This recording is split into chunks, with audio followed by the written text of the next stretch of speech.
तो ये आपका जो है मानव जनन चल रहा था और मानव जनन में नर जनन तंत्र हो गया है। अब इसके बाद लिखिएगा, हेडिंग बनाइए मादा जनन तंत्र, है ना, फीमेल रिप्रोडक्टिव सिस्टम। हेडिंग बना लीजिए फीमेल रिप्रोडक्टिव सिस्टम, मादा जनन तंत्र, है ना, ये हेडिंग बना लीजिए, है ना। अब ये बताइए मादा जनन तंत्र में कौन कौन से थे? तो मादा जनन तंत्र कितने अंगों का समूह है? देखिए यहाँ पर आपका ये टॉपिक क्या है, मादा जनन तंत्र। अब देखो मादा जनन तंत्र कितने, मादा जनन तंत्र का मतलब मादा जनन अंगों का समूह। इसका मतलब क्या होता है, मादा जनन अंगों का समूह। तो अगर पूछ लिया जाए मादा जनन तंत्र होता क्या है, मादा जनन तंत्र क्या होता है, तो फीमेल के अंदर जो जनन के लिए जो अंग सहायक होते हैं, अगर वे सारे जनन अंग एक समूह के रूप में काम करने लगे तो इसी को कह दिया जाता है फीमेल रिप्रोडक्टिव सिस्टम, यानी कि मादा जनन तंत्र कहा जाता है। क्लियर है? ये 6 प्रकार के अंगों का समूह होता है। कितने प्रकार के अंगों का समूह होता है? 6 प्रकार के। एक जोड़ी अंडाशय ओवरीज, है ना, एक जोड़ी अंडवाहिनी ओविडक्ट्स, और गर्भाशय यूटेरस, और वेजाइना योनि और भग, वल्वा, और जो सहायक जनन ग्रंथियां में 2 आती हैं, एक बार्थोलिन की, है ना, बार्थोलिन ग्रंथियां, और एक आती है एक जोड़ी स्तन ग्रंथियां। तो इसमें पहली हेडिंग बनाइए अंडाशय, पहली हेडिंग बनाइए अंडाशय ओवरीज, पहली हेडिंग बना लीजिए अंडाशय ओवरीज। और इसमें पहला पॉइंट लिखिए, तो ओवरीज क्या होता है, तो एक जोड़ी पाई जाती है, संख्या में 2 होती हैं, है ना, और पेयर में जो है 1 होती है। तो इसमें लिखिएगा एक जोड़ी, इसमें लिखिए एक जोड़ी, है ना, लिखिए एक जोड़ी। तो ओवरीज कितनी पाई जाती हैं? एक जोड़ी, अपेयर, है ना। फिर इसके बाद में अब ये अंडाशय होता क्या है, तो ये देखो ये प्राथमिक जनन अंग है ना, ये क्या है, प्राथमिक जनन अंग होते हैं, द्वितीयक नहीं, प्राथमिक जनन अंग है ना, प्राथमिक जनन अंग है। मतलब ये क्या है, तो प्राथमिक है या द्वितीयक, तो किस में आते हैं, प्राथमिक जनन अंग में आते हैं। कितने पाए जाते हैं? एक जोड़ी पाए जाते हैं। कहां पर रहते हैं, कहां पर रहते हैं, तो उदर गुहा में वृक्क के नीचे रहते हैं। कहां पर रहते हैं? उदर गुहा में वृक्क के नीचे रहते हैं।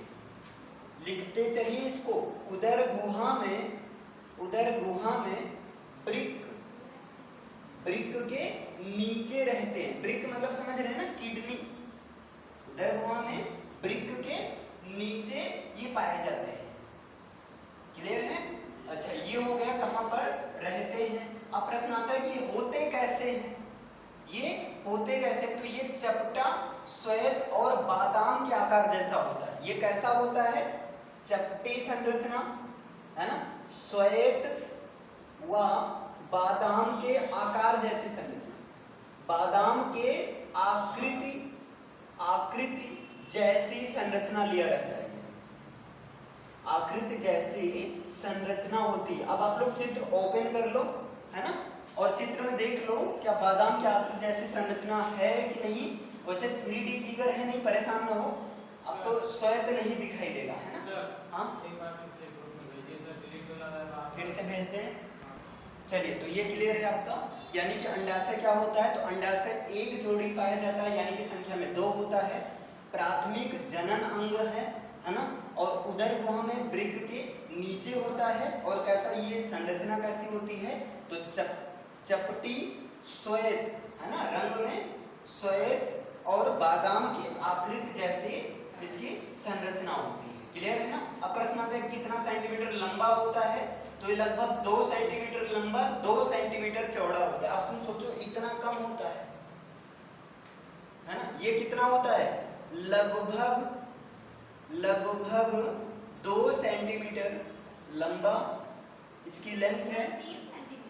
हाँ, लगभग 2 सेंटीमीटर लंबा, 2 सेंटीमीटर सेंटीमीटर चौड़ा और 1 सेंटीमीटर मोटा। अरे लगभग में है शक्तिमान, कवर हो जाएगा, है ना। 2 से 3 कर दो, ज्यादा प्रॉब्लम है तो। पहले लगभग लगा दिया गया ना, तो लगभग 2 सेंटीमीटर लंबा, 2 सेंटीमीटर इसकी ब्रेथ है, और इसकी जो थिकनेस है वो कितना, 1 सेंटीमीटर। ये लगभग है, क्लियर है। ये होता है, तो ये हो गया आपका ओवरी यानी कि अंडाशय, क्लियर है। और एक चीज है, ध्यान दो, हमने क्या बोला था कि जो नर या मनुष्य में जितने मतलब जनन अंग के लिए बात किया जाए तो मनुष्य में जो भी जनन अंग है इनको 2 भागों में बांटा जा सकता है। एक तो प्राथमिक लैंगिक अंग प्राइमरी सेक्स ऑर्गन्स और दूसरा सेकेंडरी सेक्स ऑर्गन्स। तो बताया गया था कि प्राइमरी सेक्स ऑर्गन्स अगर फीमेल की बात किया जाए तो इसमें आता है क्या, अंडाशय आता है ना। इसमें क्या आता है, अंडाशय। अगर मेल की बात किया जाए तो मेल में क्या आता है, ब्रिस्टड आता है, टेस्टीज आता है। अंडाशय का काम होता है अंडे का उत्पादन करना, लेकिन ब्रिस्टड का काम क्या होता है, स्पर्म का उत्पादन करना। शुक्राणु का निर्माण करना ब्रिस्टड का काम है, और अंडाशय का काम क्या है, अंडे का यानी ओवम का, क्लियर। अब ध्यान दो, यहाँ पर हमने एक चीज और बताया था, ये प्राथमिक लैंगिक अंग आपका अंडाशय होता है। अब अंडाशय इतना ज्यादा जरूरी होता है क्योंकि अंडाशय में पहला नंबर तो होता है ओवम का फॉर्मेशन, है ना। इसको ओवा या ओवम कह सकते हो आप, ओवम ही ज्यादा जानते हैं। तो ओवम या अंडे का, अंडाणु का क्या होता है, फॉर्मेशन होता है। और दूसरा नंबर क्या होता है, इसी में मादा लैंगिक हार्मोन एस्ट्रोजन और प्रोजेस्टेरॉन, ध्यान देना, इसी में क्या होता है, एस्ट्रोजन और प्रोजेस्टेरॉन, ये हार्मोन है, मादा हार्मोन है, क्लियर है। यानी कि इसको ऐसे समझ लो, प्राथमिक लैंगिक अंग है ना।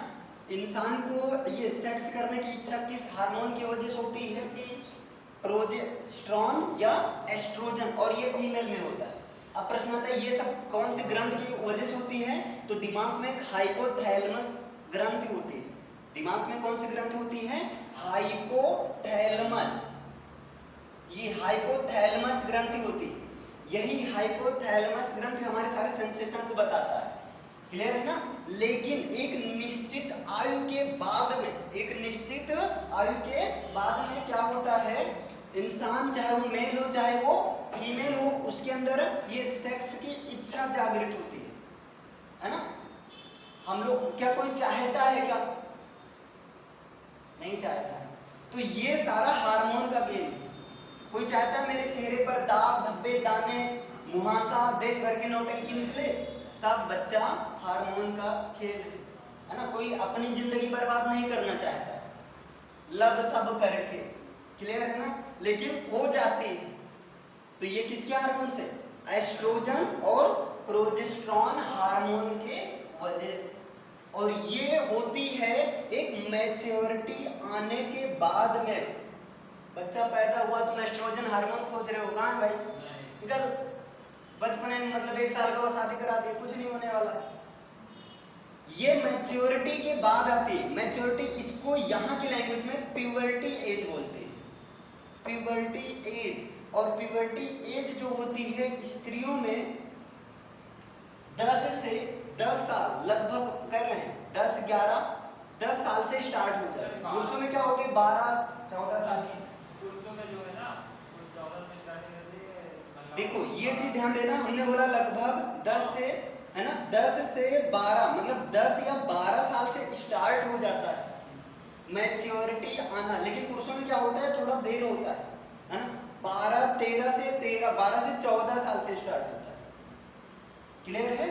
और उसी समय हार्मोन्स यानी कि बताया गया था ना, उसी समय प्राथमिक लैंगिक अंगों का क्या होता है, विकास होने लगता है, क्लियर है। तो अभी आप लोग इतना याद रखो कि अंडाशय का काम क्या होता है, ओवम का निर्माण करना, और दूसरा काम क्या होता है, एस्ट्रोजन या प्रोजेस्टेरॉन हार्मोन जो कि मादा है, ध्यान देना ये मादा है, यानी कि अगर बात, ये दोनों मादा है, थोड़ा मिस्टेक, ये दोनों मादा है आपका, एस्ट्रोजन और प्रोजेस्टेरॉन हार्मोन का इसी से यहीं से सिक्रेशन होता है। सर उसमें जो आप बताए थे वो- हाँ वो दूसरा था भाई, है ना, एस्ट्रोजन और प्रोजेस्टेरॉन हार्मोन यहीं से, और इसी हार्मोन की वजह से ये बनता है, ओवम का निर्माण होता है। क्लियर है? अब ओवम इतना ज्यादा इंपॉर्टेंट है, जैसे ऐसे समझो कुछ देर, ये अस्पर्म है आपका, अस्पर्म कहाँ आता है बोलो, अस्पर्म कहाँ आता है, ओवरी के पास तो आता है ना। अब ओवरी यानी कि अंडाशय में जब आता है तो अंडाशय में अगर अंडे ही ना हो, अंडाशय में अगर अंडे ही ना हो तो भाई तुम क्या उखाड़ लोगे, कुछ कर पाओगे, कुछ अस्पर्म कर पाए, नहीं कर पाए। क्लियर है? और ये अस्पर्म सीमन के द्वारा आता है, इसके पहले वाली क्लास में हुआ था। क्लियर है? तो इसके थ्रू यहाँ पर ये चीज होता है, ध्यान देना, ये चीज बहुत इंपॉर्टेंट चीज है। मैंने कल की क्लास में बताया था कि सीमन में, है ना, जिसको हिंदी में कहते हैं वीर्य, सीमन में लगभग 40 करोड़ अस्पर्म की संख्या होती है। 40 करोड़ अस्पर्म की संख्या, सेम यहाँ भी आपका है। क्लियर है? यानी कि जब तक, और एक क्वेश्चन और आता है, अगर बहुत ज्यादा डीपली क्वेश्चन पूछा जाए, एक क्वेश्चन, सबसे छोटा अंडा किसका होता है, इंसान का होता है, सबसे छोटा अंडा, और इंसान का अंडा का मतलब यही ओवम की बात हो रही है। अब वो इंसान वो अंडा नहीं देगा मुर्गी की तरह, क्योंकि इंसान क्या है, जरायुज है ना, अंडज नहीं। तो क्लियर है? अभी ये बोलो क्लियर है यहाँ तक? तो सीधा सीधा इसमें मादा जनन तंत्र में पहला आपका अंग क्या है, अंडाशय। अंडाशय कितना होता है, तो पहला पॉइंट हो गया, एक जोड़ी यानी कि संख्या में 2 होता है। ये क्या है, प्राथमिक लैंगिक अंग होता है, और ये कहां पर रहता है, तो उदर गुहा में वृक्क के नीचे रहता है। वृक्क मतलब क्या बोलते हैं, किडनी, है ना। और ये कैसा होता है, तो चपटा होता है। अगर चित्र बनाए होंगे तो ठीक, नहीं बनाए होंगे तो ऐसे कथा सुनो आराम से। चपटा होता है, चपटी संरचना, और कलर में थोड़ा श्वेत और बादाम के आकृति जैसी संरचना होती है।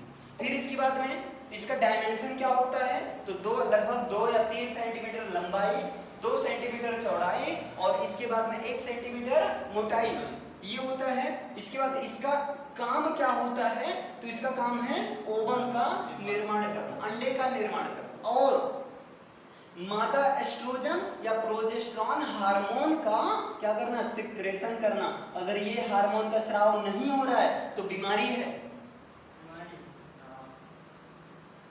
ये हार्मोन का स्राव नहीं हो रहा है तब भी क्या होता है, बीमारी हो जाती है।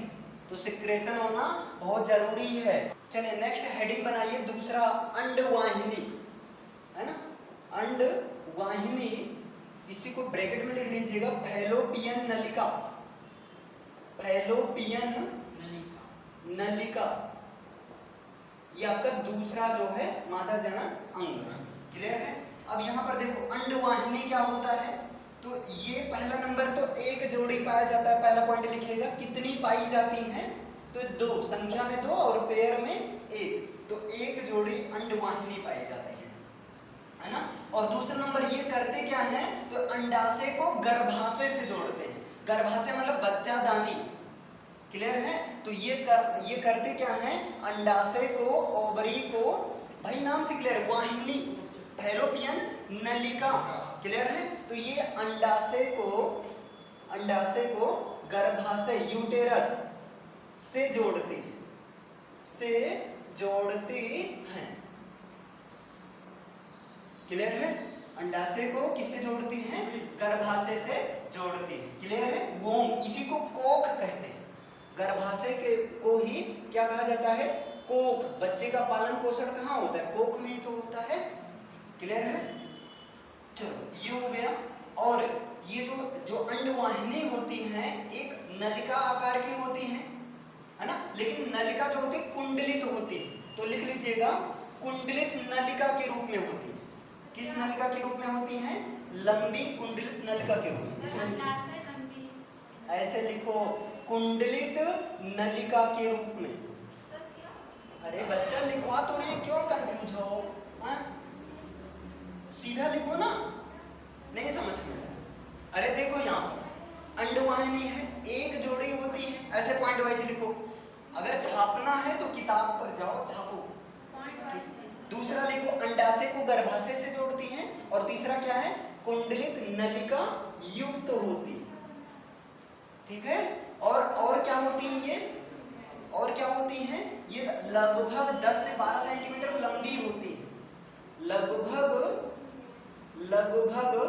10 से 12 सेंटीमीटर लंबी होती है, यही अंडवाहिनी। लगभग 10 से, अरे भाई नलिका युक्त है तो कितने लंबी, 10 से 12 सेंटीमीटर ये लगभग लंबी होती है। बस इसके बारे में इतना इनफ है। ओके, ये भाई क्या क्या दो होती हैं, अंडाशय को गर्भाशय से जोड़ती है, कुंडलित नलिका युक्त होती हैं, और लगभग 10 से 12 सेंटीमीटर लंबी होती। इतना इनफ है, अभी डॉक्टर नहीं बनना है, परेशान मत। ठीक है, तीसरी हेडिंग बनाइए, गर्भाशय। इसको रब करूं, चलिए तीसरी हेडिंग बनाइए, गर्भाशय।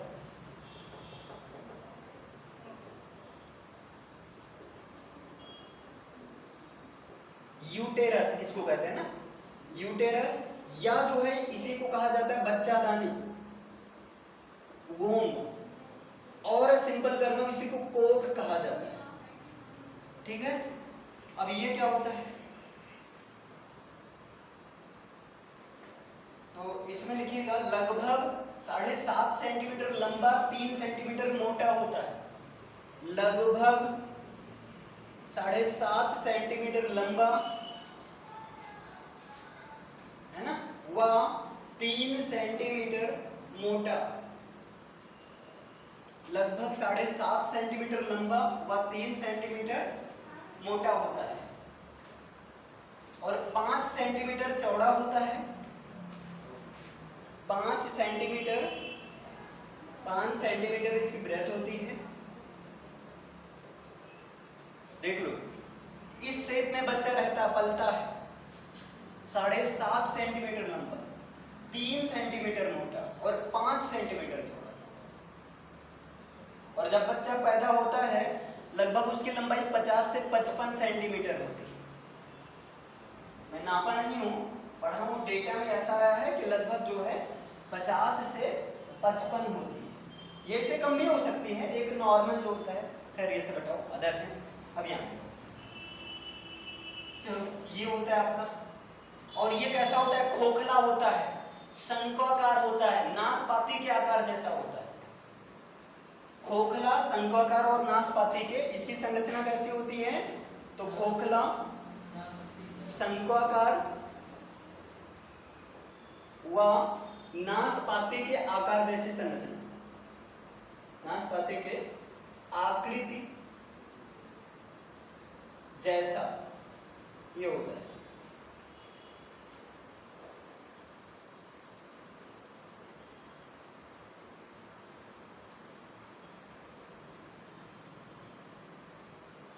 और इसमें ऊपर का भाग थोड़ा ब्रॉड रहता है, नीचे का भाग संकरा रहता है। ऊपर का भाग चौड़ा रहता है, नीचे का भाग क्या रहता है, संकरा रहता है ना। ऊपर का भाग हुआ, नीचे का भाग संकरा, नीचे का भाग सर आकृति जैसा होता है, संकरा होता। आकृति जैसा, अरे यार आकृति जैसा होता है, इतना दिमाग लगा रहे हो तुम लोग। कक्षा 1 में ऐसे लग रहा है तुमसे को, है ना भाई। खोखला, शंक्वाकार व नाशपाती की आकृति जैसा, अब जैसा होता है या जैसी संरचना होती है, ऐड करो, कलाकार तो वही जन्म से। बस यहाँ भी कर दो थोड़ा बहुत कलाकारी। क्लियर है? हाँ। दूसरा, ऊपर का भाग कैसा होता है, चौड़ा, और नीचे का भाग कैसा होता है, संकरा होता है।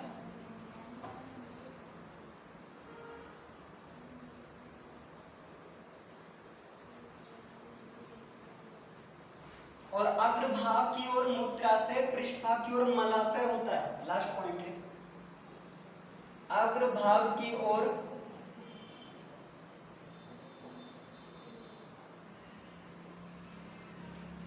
यूरेथ्रा होता है। अग्रभाग की ओर क्या होता है, यूरेथ्रा होता है, और पश्च भाग की ओर एनस होता है।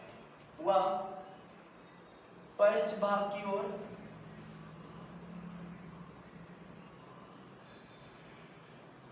अनस एनस होता है, मलाशय होता है।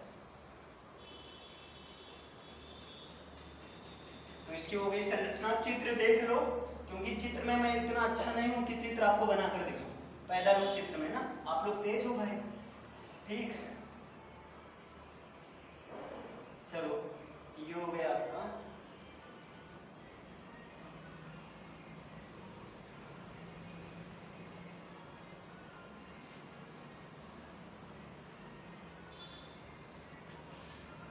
चलो ये हो गया सबका।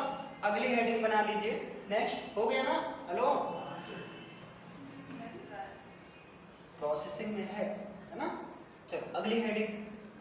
अगली हेडिंग कौन सा इसके बाद है? वो है जाना।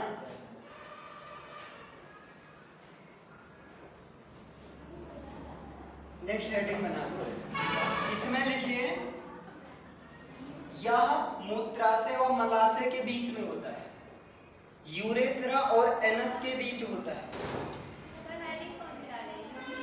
तो अरे हेडिंग ये बनाए हैं सब में, दिमाग कहाँ है तुम्हारा? हैं? सर वही इसमें लिखिएगा मूत्राशय व मलाशय के बीच में होता है, ठीक है। इसके बाद में लगभग 7.5 से 10 सेंटीमीटर लंबा होता है, लगभग 7.5 से 10 सेंटीमीटर लेंथ होती है इसकी।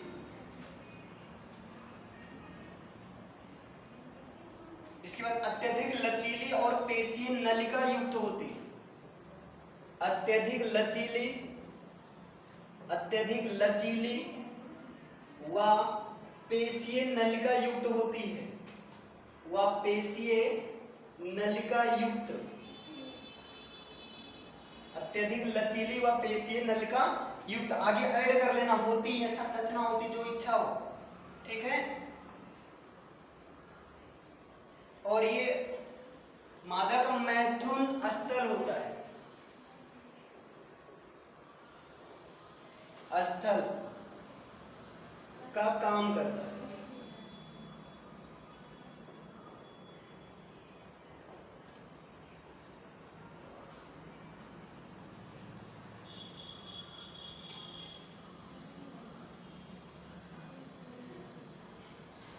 चलो बस इतना बहुत है ना। अगली हेडिंग बनाइए वल्वा। यह 3 पॉइंट है, मूत्राशय और मलाशय के बीच में, यूरेथ्रा और एनस के बीच में, लगभग 7.5 से 10 सेंटीमीटर लंबी होती है, अत्यधिक लचीली और पेशीय नलिका युक्त होती है और मैथुन स्थल का काम करता है। क्लियर है? हाँ। और एक काम और करता है, रजोस्राव व प्रसर मार्ग का भी काम करता है। रजोस्राव व प्रसव मार्ग का भी काम करता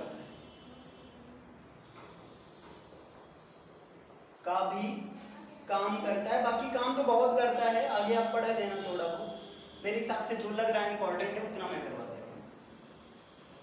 यह स्थान हमेशा गीला रहता है क्योंकि श्लेष्म कला बहुत ज्यादा पाई जाती है यहाँ पर। चलिए हो गया, क्लियर है? क्लियर है भाई? अगली हेडिंग बना लीजिए वल्वा भग। अगली हेडिंग बना लीजिए वल्वा भग, सॉरी वल्वा भग। आप चित्र भैया चित्र देखते रहना। इसमें लिखना मादा का जो बाह्य जननांग है सम्मिलित रूप से भग कहते हैं, बस सीधा इसमें मादा के बाह्य जननांग को सम्मिलित रूप से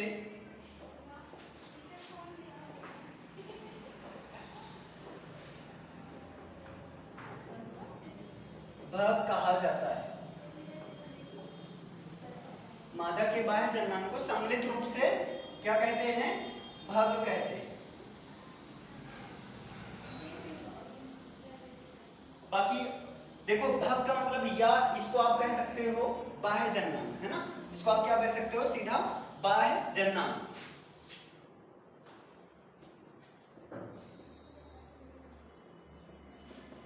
चित्र है, चित्र देख लेना। ये वाला चित्र मैंने नहीं भेजा है, आप किताब में इसे देख लीजिए।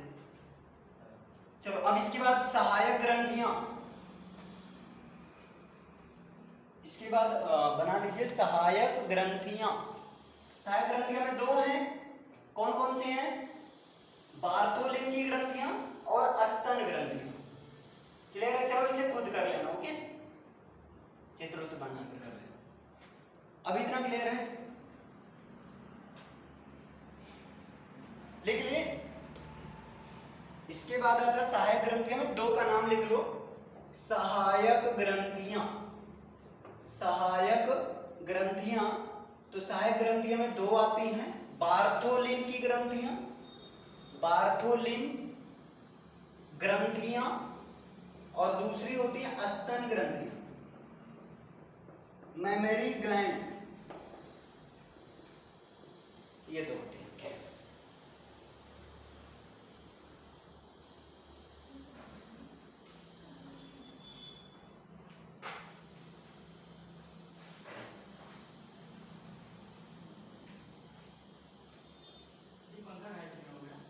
चलो ऐसा लिख लो, बात होगी। लिखिए, हेडिंग लिखिए, नर में यौवन आरंभ।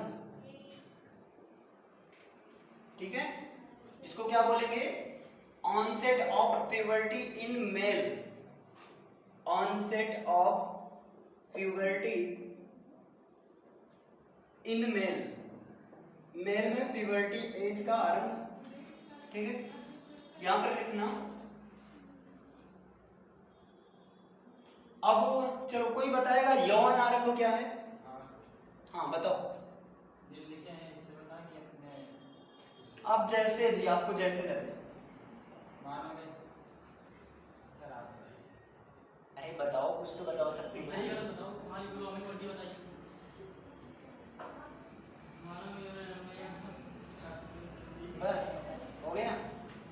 सर मानव में यौन आरंभ या यौन वह संदेश शारीरिक परिवर्तन की उस प्रक्रिया को कहते हैं जिसके द्वारा कार्यक्रम में बच्चे इसको सीधा सीधा हम कह सकते हैं जनन योग आरंभ हो जाना। बस सीधा यही है ना, यौन आरंभ का मतलब क्या है? मानव का जनन योग्य हो जाना, खत्म। अरे यार यौवन आरंभ, जवानी का आरंभ, सीधा यार दिमाग लगाओ। बस इसको ऐसे नहीं लिखना है, नहीं तो उल्टा पलटा हो जाएगा, एग्जामिनर फिर तुम्हारा आरंभ कर देगा। यहाँ पर मनुष्य का जनन योग्य होना यौन आरंभ होता है। अब ये कब शुरू होता है? तो 14 से 16 वर्ष तक होती है, 14 से 16 वर्ष तक। बस एक पॉइंट लिखना केवल, किशोरावस्था कर रहे हैं सर। किशोरावस्था पता है किसे कहते हैं? टीन एज, 14 से 16 वर्ष तक यही चलता है टीन एज। अभी देखो, टीन एज का मतलब सारे टीन, टीन एज का मतलब क्या हुआ? टीन एज का मतलब किशोरावस्था, सारे टीन, 13, 14, 15, 16, 17, 18, 19। टीन एज का मतलब क्या है? सारे टीन। कौन टीन? 13, 14, 15, 16, 17, 18, 19, यही टीन एज। Yes sir. याद रहेगा। तो टीन एज का मतलब क्या है? सारे टीन वाले, यानी कि टीन एज, किशोरावस्था, ये 13 से लेकर इधर 19 वर्ष तक रहता है। सर यौन आरंभ आपका 14 से 16 हाँ, ये शुरुआत हो जाता है, यहाँ से तक हो जाता है। चलो दूसरा लिख लो, हेडिंग बना लो, मादा में यौन, मादा में यौन आरंभ 10 से 12 वर्ष की आयु में।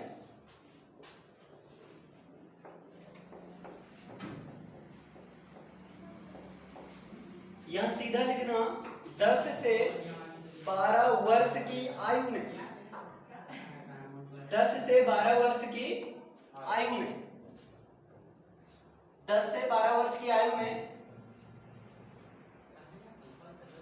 लेकिन 12 से 13 वर्ष की आयु में अंडोत्सर्ग या रजोदर्शन प्रारंभ होता है। ये लेकिन करके लिख लेना, है ना। लेकिन 12 से 13 वर्ष की आयु में, 12 से 13 वर्ष की आयु में अंडोत्सर्ग व रजोदर्शन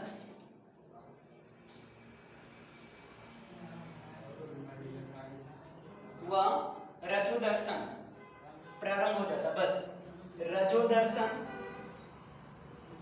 प्रारंभ हो जाता है। चलो ये क्लियर हो गया, नर जनन तंत्र, मादा जनन तंत्र क्लियर है, आपका पूरा कंप्लीट। ओके।